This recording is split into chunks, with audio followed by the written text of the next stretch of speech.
I keep on telling you at some point we're going to have to, of course, discuss Luke Campbell. Now, at some point, many of you might be thinking, well, who is Luke Campbell? Well, he is the Reform Regional Mayor for the Hull City region.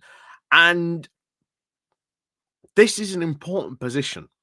Like, I am not going to lie to you. This is kind of an important position on this. You know, regional city mayors, they have a lot of power. They have a lot of devolution. They have a quite significant amount pot of money, which they can really spend to really do a lot of improvements. We have seen this many, many times. Manchester with Andy Burnham, perfect example. Coming down to South Yorkshire here as well, Oliver Coppard is all right.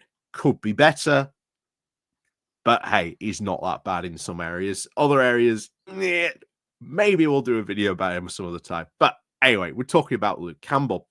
And one of the big things that a lot of people were saying, and this is why we're sort of going back today, because as much as I wanted to talk about Luke Campbell, you haven't seen anything about Luke Campbell since the election. It's been 4 weeks at this point. Nothing on him. Why? Because a lot of people's worst fears were the fact that Luke Campbell was going to be the puppet of Nigel Farage with just his office down in London pulling all the strings. And I will tell you this now, a lot of people's worst fears are now coming true. That Luke Campbell is nothing more than a puppet being puppet mastered by Nigel Farage. And I think that is exactly what we're going to see. And I think a lot of people's worst fears about Luke Campbell are going to become true over the next couple of months. I really do think you'll see that. Because Andrea Jenkins, she's said stuff. She's done stuff. Luke Campbell has done nothing. And he's been in position 4 weeks. So we're going to go back in time and have a look at what happened and what people's worst fears were about Luke Campbell, because it really does look like they are really happening.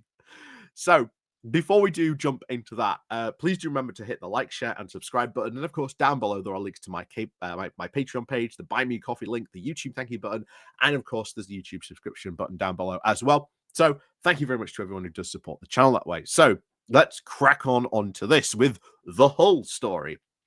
With this, standing for reform has left Luke Campbell's golden reputation in tatters. And bear in mind, if you don't know anything about Luke Campbell, he is like Hull's golden child. He was a big local celebrity. And him standing for reform, as you said there, shocked a lot of people, because why is this athlete who knows nothing about politics, never been involved in politics ever in his life, never even seemed to be really anywhere near politics, all of a sudden part of reform? So let's get on into this. So Truth was the first casualty of the current mayoral election campaign. From the moment he was confirmed as the Reform candidate for Reform UK, Luke Campbell was on the front foot, using his social media now to drive his allegations that local authorities are corrupt and wasteful without presenting a shred of evidence. Gee, sounds awfully familiar, doesn't it? And what will be interesting here is if he starts to use his mayoral authority to put Doge units into councils, or to start saying, hey, I want you to like show this because I'm doing this to like say, oh, there's waste or corruption going on in this council. I'm not going to give you any money. Oh, and just happens to be a Labour council or a Conservative, favoring certain areas. That's, again, a lot of other people's big worry. And like I say, the fact that Luke Campbell has said and done nothing since getting elected is getting a lot of people very worried. So after his failure to attend the latest hustings back on April 11th, the flak was now flying in the other direction. That is, of course, the nature of politics, a game which the former boxer says he knows nothing about, but no one in which he has now embraced similarities with his past profession in terms of high hopes and just hot air. In Hull and East Yorkshire, this mayoral election is, of course, like no other, as demonstrated by the trail of hustings covering any number now of issues. The notion that the role is not political is for the birds. This is something else you have seen as well. That when they ran Luke Campbell, they were putting forward this thing of, oh, don't worry, it's not political. He's just going to be like a figurehead for the region. That is not true. That is not true about regional mayors and the power that they have and the change and stuff that they have done. But that's what they like to spread. Don't worry if you can vote for Campbell. After all, he's Hull's golden boy, right? That was the weird thing that was going on in that election. And I honestly, I should have covered it more. I really should have covered it more. Anyway, let's continue. We have a Labour government, a Conservative and Liberal Democrat leaders now of local authorities, and MPs across the region representing Conservative and Labour. The mayor will have to build partnerships across all those rivalries, and someone lacking any tact and diplomacy could soon find themselves on the ropes. Very, very true indeed. As political novices, Rowan Halstead of the Yorkshire Party and Karen Hansen of the Greens are, of course, in the same boat, but at least they do not carry the burden of having criticised the system, the main parties by extension, and their fellow candidates with such glaring, groundless accusations as those now levelled by Campbell.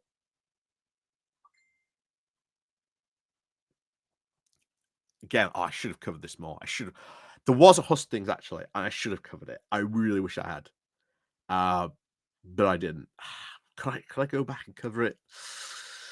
Maybe. I'll see. I'll think about it. Anyway, let's look, of course, of his claim now of wasting money. It's likely, of course, the biggest unplanned spend by Hull City Council during 2024 was on clearing up after the right-wing riots. Yet, with more expenses now incurred by businesses who had all their windows smashed, premises torched, and stock looted, and staff terrified. Anyone who saw the perpetrators as they disgraced the flag they now claim to cherish by spewing hate, race, and attacking police and trashing anything in their path would have been in no doubt whether incited or not. They were rioting on issues reform had now ruthlessly exploited. This does not mean that all Reform UK voters are rioters. And of course, by that same token, not all MPs and councillors are the same. But a handful now of our elected representatives and their staff now are honest, diligent, hardworking, and doing very difficult, exhausting jobs trying to make a positive difference. If Campbell and his puppeteers have evidence to the contrary, let's see it.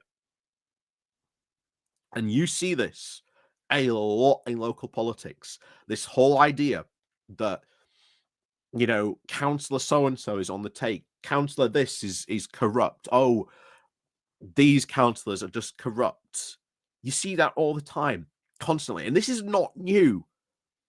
And yet you would think if apparently our local council system is so corrupt, there would be evidence aplenty to lock these people away. But it doesn't happen.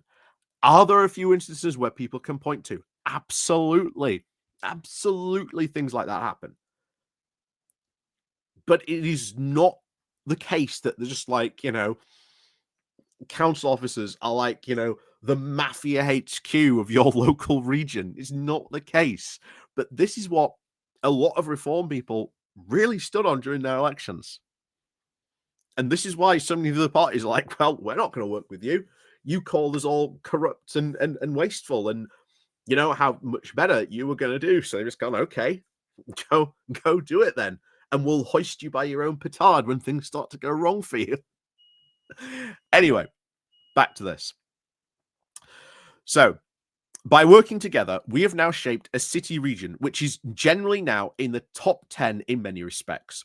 That is the reality, regardless of whether it suits the warped Reform UK narrative, which is designed now to drive derision, unleash chaos, and wipe out public services and communities in and of course cash in now on cut price spoils.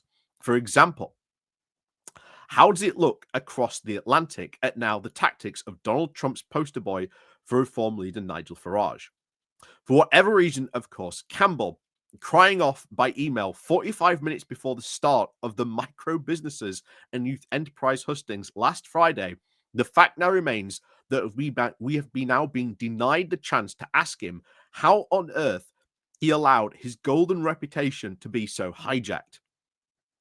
In heading to the hustings back in mid-November of 2017, when I was president, led by a delegation now from the Chamber of Commerce now to Brussels, when we were due to meet with Brexit Party officials, including Farage, he didn't even show up. His aides said he was, quote, probably in the smoking cabin. Gee, that shows you how seriously Nigel sure takes his elected positions, doesn't it? Anyway, a similar scenario, of course, at the hustings mean that I could not quiz Campbell during the networking breaks on how he squares his party's stated support for chlorinated chicken with his now supposed comment on British commitment now to British farmers. Nor can I actually ask him about his commitment to, quote, give something back. Whatever his interest might have been to do more with the prospect of a mayoral pay packet, which might be set before the election, and according to other informed sources, could be with six figures. Surely the urge to give back, and of course the inspiration behind the Luke Campbell Foundation, it was now incorporated as a community interest company back in September of 2014, and then dissolved via compulsory strike-off in November of 2017. The accounts for that first year alone of operation only, of course, lists the company's house file, with a very slow turnover of £813 and a profit of £580. The foundation website featured two sponsors selling high-end watches and cars, but it was then taken down soon after Farage's PR in Campbell's candidacy. Build, of course, is being created now to ensure that disadvantaged children are given every opportunity to follow in his illustrious footsteps. There is no evidence of the Campbell's Foundation actually did anything. Gee, really instilling confidence there of this guy, isn't it? Anyway, for examples, of course, how to get it right, you've got to look no further than Tommy Cole, who lost to Campbell, of course, in the Rumble at the Rovers back in 2015. But who is now the undisputed champion when it comes to supporting communities, giving back properly, and only now shouting about it to try and encourage others now to do the same. Yet Campbell is now considered to have more than a puncher's chance in this election. Some people are still so starry-eyed about the gold medal, even though it's nearly 13 years since he won it, and more than 4 years since he retired from the ring. Out of the public eye, he has seemed to be doing now a steady job of being a regular guy, a family man, the occasional charity gig, preserving now that hard-won reputation, which is now in tatters because he has fallen now for the reptilian charms of reform. If you've been thinking he's worth a punt because things can't get any worse, then think again. The suspicion is, and this is where I think a lot of people's suspicions are really going to start getting proven in a couple of weeks, in a couple of months' time as stuff starts going on. Because remember, we are 4 weeks in now since he's been elected. What has he actually done? It's not a lot, generally not a lot. I'm sure some supporters will come back and say, "Oh, he's setting up the authority." Really, who's he hired? Who's on his board? What staff has he got helping him do this? Because it's not Campbell himself; it's reform staff that are now desperately trying to set up a council.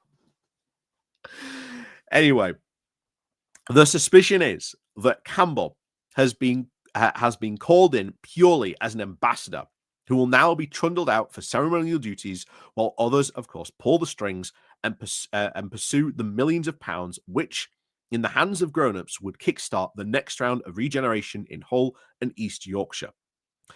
Again, that's what you could have had, Hull.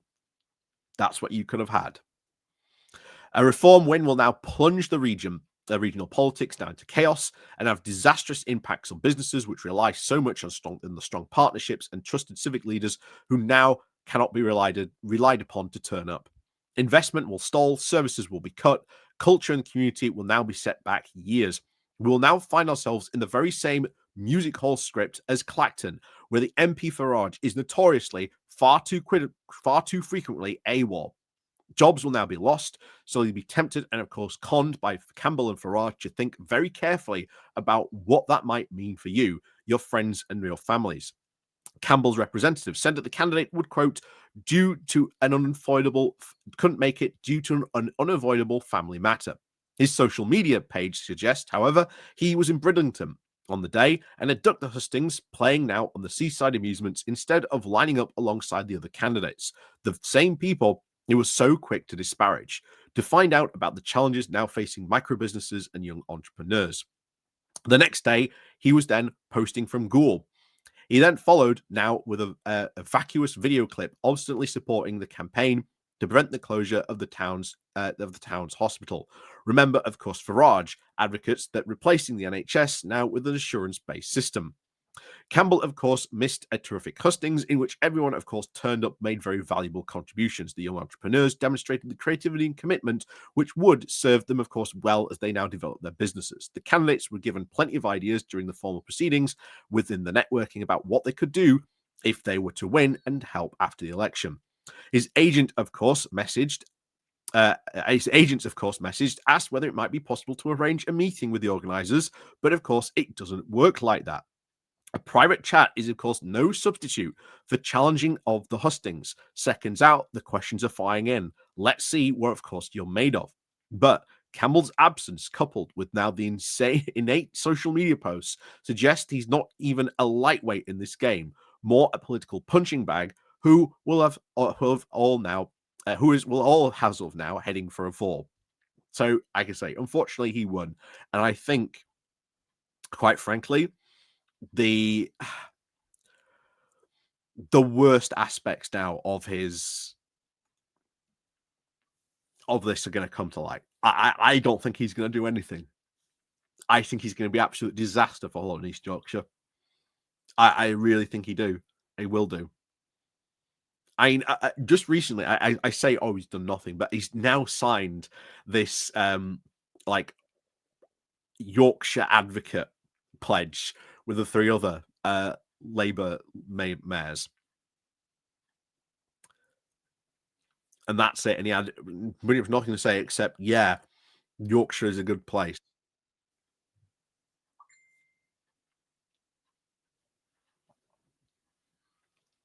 You're like,